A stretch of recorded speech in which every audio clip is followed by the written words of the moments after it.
Prix des lecteurs, Étrange lecture, saison 2020-2021. Deuxième extrait de Feel Good de Thomas Gunzing. Deuxième partie. En attendant la gloire.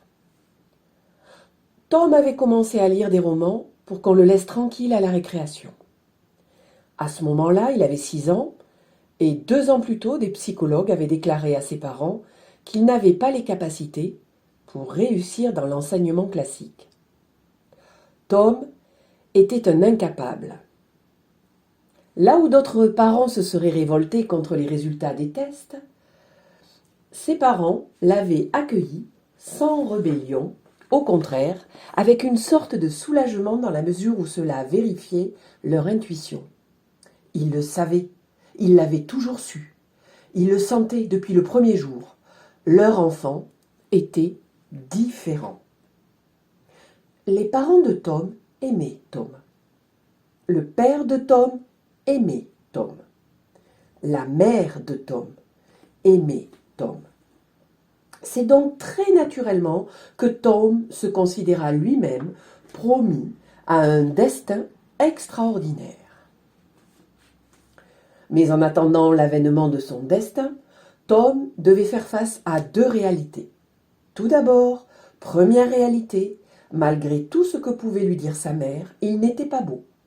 Il était petit, il était frêle, il était d'une pâleur maladive, et la forme particulière de ses oreilles, grandes et décollées, lui valait de nombreuses moqueries. « Ça va, Dumbo ?» Auquel, faute de mieux, il ne répondait que par des haussements d'épaules. Ensuite, seconde réalité, le diagnostic des psychologues l'avait condamné à être orienté dans ce qu'ils appelaient à l'époque l'enseignement spécial, c'est-à-dire une école peuplée d'enfants qui, comme lui, n'avaient pas été jugés capables de suivre un enseignement classique. Les parents de Tom furent enthousiastes, ravis, flattés que leur fils soit inadapté, et ils l'envoyèrent chez un psychanalyste. L'homme avait l'air vraiment intéressé par Tom, et cet intérêt excita Tom au plus haut point. Lors du second rendez-vous, le psychanalyste lui demanda « Alors, Tom, avec tes mots, pourrais-tu m'expliquer pourquoi tu ne veux plus aller à la récréation ?» Tom sentit qu'il fallait trouver quelque chose qui soit en accord avec les attentes qu'on mettait en lui, et il répondit « Je voudrais pouvoir lire. Je voudrais pouvoir lire des livres. » « Tu aimes la lecture ?»« Oh oui !» Il mentait. À cette époque, la lecture l'ennuyait. « Qu'est-ce que tu aimes dans la lecture ?»« Je crois que je me sens tranquille quand je lis. » Mensonge. « Tu veux dire que cela t'apaise ?»« Oui, exactement. » Mais, comme Tom avait invoqué la nécessité de la lecture pour éviter les récréations, il fut bien obligé de lire. La bibliothèque des parents de Tom était assez peu fournie. Son père, mathématicien, et sa mère, artiste évanescente, n'achetaient jamais de livres. Par contre, ils en recevaient parfois des livres qu'ils n'ouvraient pas, mais qu'ils exposaient dans une bibliothèque du salon. Pour les parents de Tom, avoir des livres chez soi était un indispensable marqueur social. Peu importait qu'il soit lu, pour Tom, ce fut la réserve dans laquelle il puisa ses premières lectures.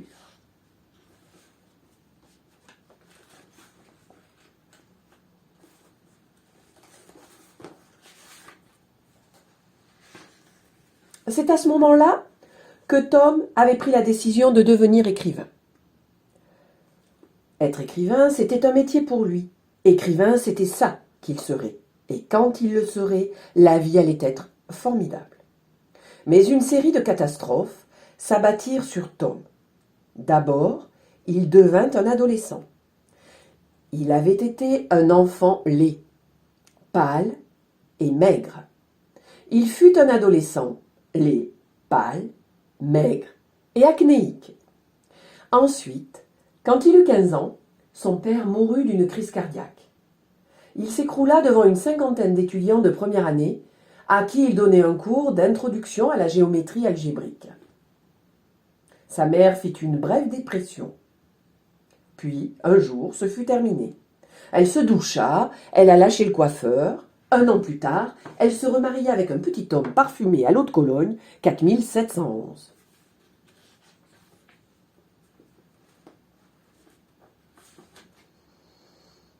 Les filles, bien entendu, se mirent à intéresser Tom. Pas toutes les filles, seulement les grandes filles, belles et inaccessibles.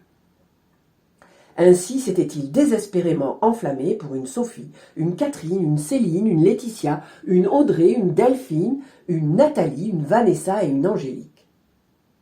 Le soir après l'école, il rêvait de romance.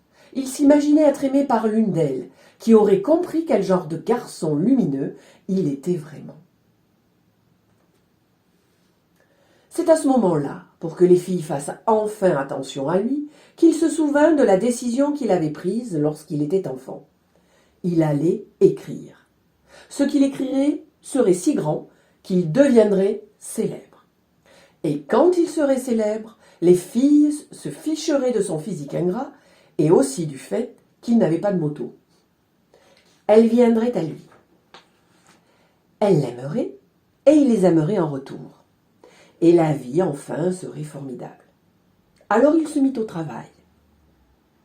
Il travailla avec rage, avec obstination, poussé par le désir impérieux de s'extraire de sa condition d'anonyme et par l'impatience d'accéder à une véritable existence sociale qui le rendrait visible aux yeux du monde en général et des filles en particulier.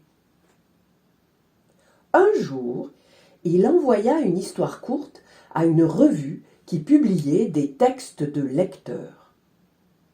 On ne le publia pas et il ne reçut aucune réponse. Cela ne le découragea pas. Tom était impatient. Il aurait voulu que cette reconnaissance, que ce succès, que cette gloire, ce soit maintenant, tout de suite. Il parvint à convaincre son beau-père de la nécessité d'un ordinateur et d'une imprimante. Et, une fois l'ordinateur installé et l'imprimante branchée, il recopia ses histoires, il les imprima et il les envoya aux éditeurs qui lui apparaissaient comme les plus prestigieux. Gallimard, Grasset, Seuil, Actes Sud, Minuit, Albin Michel. Il ne connaissait pas les autres. Après une dizaine de mois d'attente, il reçut des lettres de refus, polies mais définitives.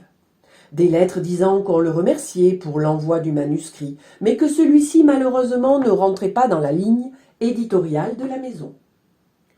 Cela ébrécha à peine son moral, mais cela l'agaça, car il allait devoir attendre plus longtemps que prévu la gloire qui lui était promise. Il alla chez un libraire et, regardant les livres sur les tables, prit note des noms de maisons d'édition dont il n'avait jamais entendu parler. Les éditions du Champ de Mars, Edwige Hoffmann Éditions, les éditions de Lure-Luberlu, les éditions Bilboquet, TSR Éditions. Il trouva leurs adresses et leur envoya son manuscrit, accompagné d'un mot disant « Bonjour, je me permets de vous envoyer ces quelques nouvelles en espérant qu'elles retiendront votre attention. »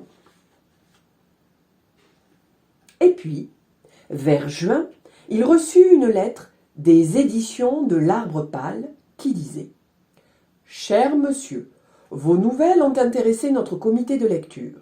Nous serions ravis de pouvoir les publier. Pourrions-nous nous rencontrer? Êtes-vous sur Paris ?» La lettre était signée Yves Lacoste, directeur éditorial, et était suivie d'un numéro de téléphone. En juillet, il alla à Paris pour rencontrer Yves Lacoste. Le 20 août, il reçut 10 exemplaires de son livre. Tom donna un exemplaire de son livre à sa mère, qui le trouva très beau. Son beau-père le lut aussi et il dit « Tu as vraiment beaucoup d'imagination. » Comme Tom avait terminé l'école, la question de la carrière se posa.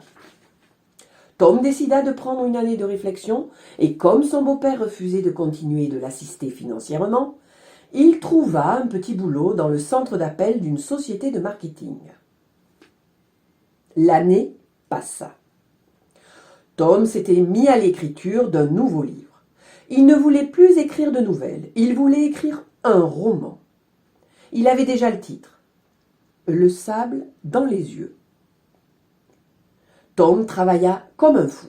Il se levait à l'aube pour pouvoir écrire avant d'aller travailler au centre d'appel et le soir, il relisait les pages qu'il avait faites, peaufinant le style, cherchant des images, réfléchissant aux rebondissements. Après 8 mois de fièvre créatrice, il avait terminé.